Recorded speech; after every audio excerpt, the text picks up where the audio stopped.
من كام يوم حصل معايا موقف عمري ما هنساه. كنت قاعد مع أصحابي وفجأة جات لي رسالة واتساب: إزيك يا حبيبي؟ أنا معجبة بيك من أيام ما كنت بتهرب من الدروس وتروح تلعب كورة. أنا استغربت وشاورت لأصحابي واتفقنا إني هرد أقول لها نتعرف عادي. عيب تشوف اسم سيدنا محمد قدامك وما تعملش إعجاب ولا حتى تصلي عليه في التعنيقات. لسه هكتب راح واحد صاحبي ناتش الموبايل وكاتب: غوري من هنا، أنا مش بتاع الكلام ده، وراح عامل بلوك وماسح الرقم.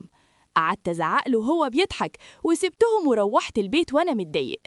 أول ما فتحت الباب لقيت العيلة كلها في وشي، خدوني بالحضن وهيصة وفرحة مش طبيعية وأنا مش فاهم في إيه. طلعت المفاجأة إن عمي هو اللي كان عامل فيا المقلب ده عشان يختبرني قدامهم، ورد صاحبي الدبش خلاني في نظرهم قمة في الأخلاق.